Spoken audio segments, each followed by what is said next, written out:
அறிமுகம் மற்றும் பின்னணி. தமிழ்நாட்டின் தொலைதூர கிராமம் ஒன்றில் தொடர்ந்து அநீதியையும் ஊழலையும் எதிர்கொள்ளும் மக்கள் அமைப்பின் மீதுள்ள நம்பிக்கையை இழந்து வரவிருக்கும் தேர்தலை முற்றிலும் புறக்கணிக்க முடிவெடுக்கின்றனர். மக்களின் இந்த முடிவை மாற்றவும், ஜனநாயகத்தின் மதிப்பையும் ஒரு தனிமனிதனின் வாக்களிக்கும் உரிமையின் ஆற்றலையும் அவர்களுக்கு உணர்த்தவும் உள்ளூர் காவல் ஆய்வாளர் நாராயணன் முன்வருகிறார். அவர் கிராம மக்களை ஒன்று திரட்டி தமிழ்நாட்டின் தலைவிதியை மாற்றிய ஒரு நேர்மையான மனிதரின் கதையை கூறத் தொடங்குகிறார். அவர்தான் முன்னாள் IPS அதிகாரி தளபதி வெற்றிகொண்டான் விஜய். சிறை மீட்சியும் நிறைவேற்றப்பட வேண்டிய சத்தியமும். பொய் வழக்கில் குற்றம் சாட்டப்பட்டு சிறை தண்டனை அனுபவித்த வெற்றிகொண்டான் தனது தண்டனை காலம் முடிந்து வெளியேறுகிறார். சிறையிலிருந்து வெளிவந்த அவரது ஒரே நோக்கம் தனது மறைந்த நண்பனும் நேர்மையான அதிகாரியுமான ஸ்ரீகாந்த் கௌதம் வாசுதேவ் மேனன் அவர்களுக்கு கொடுத்த சத்தியத்தை காப்பாற்றுவது மட்டுமே. ஸ்ரீகாந்த் ஒரு சாலை விபத்தில் உயிரிழப்பதற்கு முன் தனது ஒரே மகளான விஜயலட்சுமி என்ற விஜயை மமிதா பைஜு இந்திய இராணுவத்தில் ஒரு சிறந்த அதிகாரியாக உயர்த்த வேண்டும் என்று வெற்றிகொண்டானிடம் உருக்கமாக கேட்டுக்கொண்டிருப்பார். வெற்றி விஜயின் பொறுப்பை ஏற்றுக்கொண்டு அவளது வளர்ப்பு தந்தையாகவும் வழிகாட்டியாகவும் மாறுகிறார். மன உளைச்சலும் வெற்றிகொண்டானின் லட்சியமும். வெற்றிகொண்டான் விஜயை இராணுவத்தில் சேர்க்க முயலும்போது அவளுக்குள் இருக்கும் ஆழமான மன உளைச்சலும் PTSD பயமும் வெளிப்படுகிறது. சிறு வயதில் தனது தாய் வன்முறை கலவரம் ஒன்றில் கொடூரமாக கொல்லப்பட்டதை தன் கண்ணெதிரே பார்த்த விஜி கடுமையான பயத்தினாலும் மன உளைச்சலாலும் பாதிக்கப்பட்டிருக்கிறாள். சத்தமான சூழல்கள், வன்முறை நிகழ்வுகள் அல்லது துப்பாக்கிச் சத்தங்களை கேட்டாலே அவளுக்கு கடுமையான பயமும் மூச்சு திணறலும் பேனிக் அட்டாக்ஸ் ஏற்படுகின்றன. இத்தகைய பலவீனமான மனநிலையுடன் இராணுவத்தில் சேருவது அவளுக்கு சாத்தியமற்ற ஒன்றாக தோன்றுகிறது. காயலின் வருகையும் மறுவாழ்வு பயிற்சியும். விஜயின் உடலை மட்டும் வலிமையாக்குவது போதாது, அவளது மனதை குணப்படுத்துவதே முதன்மை என்பதை வெற்றி உணர்கிறார். இதற்காக அவர் மனநல மருத்துவரான காயல் பூஜா ஹெக்டே என்பவரின் உதவியை நாடுகிறார். காயல் விஜயின் மனக்காயங்களை அன்பால் குணப்படுத்த முயற்சிக்க வெற்றிகொண்டான் அவளுக்கு தற்காப்பு கலைகள், உடல் உறுதி மற்றும் ஆபத்தான சூழ்நிலைகளை தைரியமாக எதிர்கொள்ளும் பயிற்சிகளை அளிக்கிறார். வெற்றியின் தத்துவம்: பயத்தை விட்டு ஓடுவதை விட அதை நேருக்கு நேர் எதிர்கொள்வதே அதை வெல்லும் ஒரே வழி. படிப்படியாக விஜியும் தனது மனப்பயத்தை வென்று இராணுவ பூர்வாங்க தேர்வுகளுக்கு தயாராகிறாள். சர்வதேச ஆயுத கும்பலும் ஜான் ஹிம்லரின் சதியும். விஜி தற்செயலாக ஒரு சர்வதேச கடத்தல் கும்பலின் சட்டவிரோத செயல்களில் குறுக்கிடும்போது கதையில் மிகப்பெரிய திருப்பம் ஏற்படுகிறது. இந்த கடத்தல் கும்பலின் பின்னணியில் இருப்பவன் அம்ரீஷ் புஜாரி என்ற முன்னாள் காவல் அதிகாரி. அவன் தற்போது ஜான் ஹிம்லர் பாபி தியோல் என்ற பெயரில் சர்வதேச ஆயுத கடத்தல் மற்றும் கூலிப்படை அமைப்பை நடத்தி வருகிறான். ஹிம்லர் தமிழ்நாட்டின் ஊழல் அரசியல்வாதியான ரோஜா ரங்கசாமியுடன் கைகோர்த்து அதிநவீன தானியங்கி ட்ரோன்கள், தாக்குதல் ரோபோக்கள் மற்றும் கனரக ஆயுதங்களை மாநிலத்திற்குள் கடத்தி வருகிறான். இதன் மூலம் மாநிலத்தில் பெரிய அளவிலான வன்முறையையும் அமைதியின்மையையும் தூண்டி ஆட்சியை கவிழ்த்து தனக்கான சட்டவிரோத சாம்ராஜ்யத்தை நிறுவச் சதித்திட்டம் தீட்டுகிறான். கடந்த காலப்பகையும் தியாகத்தின் பின்னணியும். விஜயை தாக்க ஹிம்லரின் ஆட்கள் வரும்போது வெற்றிகொண்டான் குறுக்கிட்டு அவர்களை துவம்சம் செய்கிறார். அப்போது வெற்றிகொண்டானுக்கும் ஹிம்லருக்கும் இடையிலான பழைய பகை வெளிப்படுகிறது. வெற்றிகொண்டான் IPS அதிகாரியாக இருந்தபோது புஜாரியின் ஹிம்லர் ஆயுத கடத்தல் தொடர்புகளை கண்டுபிடித்து அவனை அம்பலப்படுத்த முயன்றார். ஆனால் புஜாரி தந்திரமாக வெற்றி மீது தேசத்துரோக குற்றச்சாட்டையும் ஊழல் பழியையும் சுமத்தி அவரை சிறையில் அடைக்கச் செய்தான். தன் வாழ்க்கையை அளித்த எதிரி இப்போது நாட்டிற்கே ஆபத்தாக உருவெடுத்திருப்பதை உணரும் வெற்றி ஹிம்லரின் அமைப்பை வேரோடு அழிக்க உறுதி பூணுகிறார். அதிநவீன தாக்குதலும் போலி மரணமும். ஹிம்லரின் சதி உச்சக்கட்டத்தை அடைகிறது. அவன் தனது கட்டுப்பாட்டில் உள்ள ஆயுத குழுக்கள் மூலம் மாநில முதலமைச்சரையே பிணை கைதியாக பிடித்து வைக்கிறான். ஒரு பொதுக்கூட்டத்தில் நடக்கும் பயங்கர தாக்குதலில் வெற்றிகொண்டான் குண்டுவெடிப்பில் இறந்துவிட்டதாக உலகம் நம்புகிறது. ஆனால் வெற்றி தந்திரமாக தன் மரணத்தை போலியாக சித்தரித்து தலைமறைவாக இருந்து ஹிம்லரின் நெட்வொர்க்கை உள்ளிருந்து அழிக்கத் தொடங்குகிறார். ஊழலை அம்பலப்படுத்துதல் மற்றும் மக்கள் புரட்சி. வெற்றிகொண்டான் ஹிம்லரின் ரகசிய தரவு மையத்திற்குள் டேட்டா சென்டர் நுழைந்து அரசியல்வாதிகள், காவல் அதிகாரிகள் மற்றும் சர்வதேச கூலிப்படையினரின் கூட்டாட்சிக்கான அனைத்து டிஜிட்டல் ஆதாரங்களையும் கைப்பற்றுகிறார். பின்னர் மாநிலத்தின் முக்கிய செயற்கைக்கோள் ஒலிபரப்பு சேவையை தன் கட்டுப்பாட்டில் கொண்டு வந்து அந்த ஆதாரங்களை நேரலையாக மக்கள் முன் ஒலிபரப்புகிறார். இந்த அதிர்ச்சி தகவல்கள் மாநிலம் முழுவதும் மிகப்பெரிய மக்கள் விழிப்புணர்வை ஏற்படுத்தி அமைதியான முறையில் மக்கள் போராட்டமாக வெடிக்கிறது. ஊழல் அரசியல்வாதிகள் கைது செய்யப்படுகின்றனர். இறுதிப் போரும் ஜனநாயகத்தின் வெற்றியும்.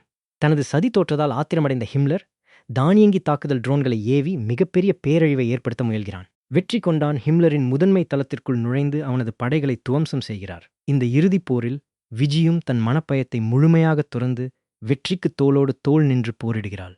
இறுதியில் வெற்றிகொண்டான் ஹிம்லரை வீழ்த்தி மாநிலத்தின் ஜனநாயக அமைப்பை காப்பாற்றுகிறார். முடிவுரை: மாநிலத்தை காப்பாற்றிய வெற்றிகொண்டானை மக்கள் ஆட்சி பொறுப்பை ஏற்கும்படி வேண்டுகிறார்கள். ஆனால் உண்மையான ஜனநாயகம் என்பது அதிகாரத்தை கைப்பற்றுவதில் இல்லை, மக்கள் விழிப்புணர்வுடன் தங்கள் தலைவர்களை தேர்ந்தெடுப்பதில்தான் உள்ளது என கூறி அதை மறுக்கிறார். விஜி இராணுவத் தேர்வில் வெற்றி பெற்று இந்திய இராணுவத்தில் அதிகாரியாக பொறுப்பேற்கிறாள். இக்கதையை கேட்ட கிராம மக்கள் தங்கள் வாக்குகளின் மகத்துவத்தையும் ஜனநாயகத்தின் வலிமையையும் உணர்ந்து பெருமிதத்துடன் வாக்குச்சாவடிக்குச் சென்று வாக்களிக்கின்றனர். அறிமுகம் மற்றும் பின்னணி. தமிழ்நாட்டின் தொலைதூர கிராமம் ஒன்றில் தொடர்ந்து அநீதியையும் ஊழலையும் எதிர்கொள்ளும் மக்கள் அமைப்பின் மீதுள்ள நம்பிக்கையை இழந்து வரவிருக்கும் தேர்தலை முற்றிலும் புறக்கணிக்க முடிவெடுக்கின்றனர். மக்களின் இந்த முடிவை மாற்றவும், ஜனநாயகத்தின் மதிப்பையும் ஒரு தனி மனிதனின் வாக்களிக்கும் உரிமையின் ஆற்றலையும் அவர்களுக்கு உணர்த்தவும் உள்ளூர் காவல் ஆய்வாளர் நாராயணன் முன்வருகிறார். அவர் கிராம மக்களை ஒன்று திரட்டி தமிழ்நாட்டின் தலைவிதியை மாற்றிய ஒரு நேர்மையான மனிதரின் கதையை கூறத் தொடங்குகிறார். அவர்தான் முன்னாள் IPS அதிகாரி தளபதி வெற்றிகொண்டான் விஜய். சிறை மீட்சியும் நிறைவேற்றப்பட வேண்டிய சத்தியமும். பொய் வழக்கில் குற்றம் சாட்டப்பட்டு சிறை தண்டனை அனுபவித்த வெற்றிகொண்டான் தனது தண்டனை காலம் முடிந்து வெளியேறுகிறார். சிறையிலிருந்து வெளிவந்த அவரது ஒரே நோக்கம் தனது மறைந்த நண்பனும் நேர்மையான அதிகாரியுமான ஸ்ரீகாந்த் கௌதம் வாசுதேவ் மேனன் அவர்களுக்கு கொடுத்த சத்தியத்தை காப்பாற்றுவது மட்டுமே. ஸ்ரீகாந்த் ஒரு சாலை விபத்தில் உயிரிழப்பதற்கு முன் தனது ஒரே மகளான விஜயலட்சுமி என்ற விஜயை மமிதா பைஜு இந்திய ராணுவத்தில் ஒரு சிறந்த அதிகாரியாக உயர்த்த வேண்டும் என்று வெற்றிகொண்டானிடம் உருக்கமாக கேட்டுக்கொண்டிருப்பார். வெற்றி விஜயின் பொறுப்பை ஏற்றுக்கொண்டு அவளது வளர்ப்பு தந்தையாகவும் வழிகாட்டியாகவும் மாறுகிறார். மன உளைச்சலும் வெற்றிகொண்டானின் லட்சியமும். வெற்றிகொண்டான் விஜயை இராணுவத்தில் சேர்க்க முயலும்போது அவளுக்குள் இருக்கும் ஆழமான மன உளைச்சலும் PTSD பயமும் வெளிப்படுகிறது. சிறுவயதில் தனது தாய் வன்முறை கலவரம் ஒன்றில் கொடூரமாக கொல்லப்பட்டதை தன் கண்ணெதிரே பார்த்த விஜி கடுமையான பயத்தினாலும் மன உளைச்சலாலும் பாதிக்கப்பட்டிருக்கிறாள். சத்தமான சூழல்கள், வன்முறை நிகழ்வுகள் அல்லது துப்பாக்கிச் சத்தங்களை கேட்டாலே அவளுக்கு கடுமையான பயமும் மூச்சு திணறலும் பேனிக் அட்டாக்ஸ் ஏற்படுகின்றன. இத்தகைய பலவீனமான மனநிலையுடன் இராணுவத்தில் சேருவது அவளுக்கு சாத்தியமற்ற ஒன்றாக தோன்றுகிறது. காயலின் வருகையும் மறுவாழ்வு பயிற்சியும். விஜயின் உடலை மட்டும் வலிமையாக்குவது போதாது, அவளது மனதை குணப்படுத்துவதே முதன்மை என்பதை வெற்றி உணர்கிறார். இதற்காக அவர் மனநல மருத்துவரான காயல் பூஜா ஹெக்டே என்பவரின் உதவியை நாடுகிறார். காயல் விஜயின் மனக்காயங்களை அன்பால் குணப்படுத்த முயற்சிக்க வெற்றிகொண்டான் அவளுக்கு தற்காப்பு கலைகள், உடல் உறுதி மற்றும் ஆபத்தான சூழ்நிலைகளை தைரியமாக எதிர்கொள்ளும் பயிற்சிகளை அளிக்கிறார். வெற்றியின் தத்துவம்: பயத்தை விட்டு ஓடுவதை விட அதை நேருக்கு நேர் எதிர்கொள்வதே அதை வெல்லும் ஒரே வழி. படிப்படியாக விஜயும் தனது மனப்பயத்தை வென்று இராணுவ பூர்வாங்க தேர்வுகளுக்கு தயாராகிறாள். சர்வதேச ஆயுத கும்பலும் ஜான் ஹிம்லரின் சதியும். விஜி தற்செயலாக ஒரு சர்வதேச கடத்தல் கும்பலின் சட்டவிரோத செயல்களில் குறுக்கிடும்போது கதையில் மிகப்பெரிய திருப்பம் ஏற்படுகிறது. இந்த கடத்தல் கும்பலின் பின்னணியில் இருப்பவன் அம்ரீஷ் புஜாரி என்ற முன்னாள் காவல் அதிகாரி. அவன் தற்போது ஜான் ஹிம்லர் பாபி தியோல் என்ற பெயரில் சர்வதேச ஆயுத கடத்தல் மற்றும் கூலிப்படை அமைப்பை நடத்தி வருகிறான். ஹிம்லர் தமிழ்நாட்டின் ஊழல் அரசியல்வாதியான ரோஜா ரங்கசாமியுடன் கைகோர்த்து அதிநவீன தானியங்கி ட்ரோன்கள், தாக்குதல் ரோபோக்கள் மற்றும் கனரக ஆயுதங்களை மாநிலத்திற்குள் கடத்தி வருகிறான். இதன் மூலம் மாநிலத்தில் பெரிய அளவிலான வன்முறையையும் அமைதியின்மையையும் தூண்டி ஆட்சியை கவிழ்த்து தனக்கான சட்டவிரோத சாம்ராஜ்யத்தை நிறுவச் சதித்திட்டம் தீட்டுகிறான். கடந்த கால பகையும் தியாகத்தின் பின்னணியும். விஜயை தாக்க ஹிம்லரின் ஆட்கள் வரும்போது வெற்றிகொண்டான் குறுக்கிட்டு அவர்களை துவம்சம் செய்கிறார். அப்போது வெற்றிகொண்டானுக்கும் ஹிம்லருக்கும் இடையிலான பழைய பகை வெளிப்படுகிறது. வெற்றிகொண்டான் IPS அதிகாரியாக இருந்தபோது புஜாரியின் ஹிம்லர் ஆயுத கடத்தல் தொடர்புகளை கண்டுபிடித்து அவனை அம்பலப்படுத்த முயன்றார். ஆனால் புஜாரி தந்திரமாக வெற்றி மீது தேசத்துரோக குற்றச்சாட்டையும் ஊழல் பழியையும் சுமத்தி அவரை சிறையில் அடைக்கச் செய்தான். தன் வாழ்க்கையை அழித்த எதிரி இப்போது நாட்டிற்கே ஆபத்தாக உருவெடுத்திருப்பதை உணரும் வெற்றி ஹிம்லரின் அமைப்பை வேரோடு அழிக்க உறுதி பூணுகிறார். அதிநவீன தாக்குதலும் போலி மரணமும். ஹிம்லரின் சதி உச்சக்கட்டத்தை அடைகிறது. அவன் தனது கட்டுப்பாட்டில் உள்ள ஆயுத குழுக்கள் மூலம் மாநில முதலமைச்சரையே பிணை கைதியாக பிடித்து வைக்கிறான். ஒரு பொதுக்கூட்டத்தில் நடக்கும் பயங்கர தாக்குதலில் வெற்றிகொண்டான் குண்டுவெடிப்பில் இறந்துவிட்டதாக உலகம் நம்புகிறது. ஆனால் வெற்றி தந்திரமாக தன் மரணத்தை போலியாக சித்தரித்து தலைமறைவாக இருந்து ஹிம்லரின் நெட்வொர்க்கை உள்ளிருந்து அழிக்கத் தொடங்குகிறார். ஊழலை அம்பலப்படுத்துதல் மற்றும் மக்கள் புரட்சி. வெற்றிகொண்டான் ஹிம்லரின் இரகசிய தரவு மையத்திற்குள் டேட்டா சென்டர் நுழைந்து அரசியல்வாதிகள், காவல் அதிகாரிகள் மற்றும் சர்வதேச கூலிப்படையினரின் கூட்டாட்சிக்கான அனைத்து டிஜிட்டல் ஆதாரங்களையும் கைப்பற்றுகிறார்.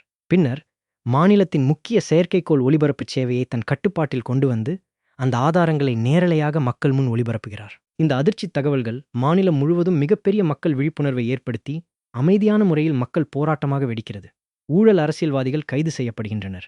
இறுதிப் போரும் ஜனநாயகத்தின் வெற்றியும். தனது சதி தோற்றதால் ஆத்திரமடைந்த ஹிம்லர் தானியங்கி தாக்குதல் ட்ரோன்களை ஏவி மிகப்பெரிய பேரழிவை ஏற்படுத்த முயல்கிறான். வெற்றிகொண்டான் ஹிம்லரின் முதன்மை தளத்திற்குள் நுழைந்து அவனது படைகளை துவம்சம் செய்கிறார். இந்த இறுதிப் போரில் விஜியும் தன் மனப்பயத்தை முழுமையாக துறந்து வெற்றிக்கு தோளோடு தோள் நின்று போரிடுகிறாள். இறுதியில் வெற்றிகொண்டான் ஹிம்லரை வீழ்த்தி மாநிலத்தின் ஜனநாயக அமைப்பை காப்பாற்றுகிறார்.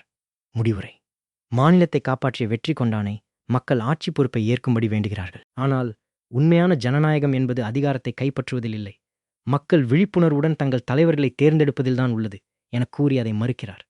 விஜி இராணுவத் தேர்வில் வெற்றி பெற்று இந்திய இராணுவத்தில் அதிகாரியாக பொறுப்பேற்கிறாள். இக்கதையை கேட்ட கிராம மக்கள் தங்கள் வாக்குகளின் மகத்துவத்தையும் ஜனநாயகத்தின் வலிமையையும் உணர்ந்து பெருமிதத்துடன் வாக்குச்சாவடிக்குச் சென்று வாக்களிக்கின்றனர்.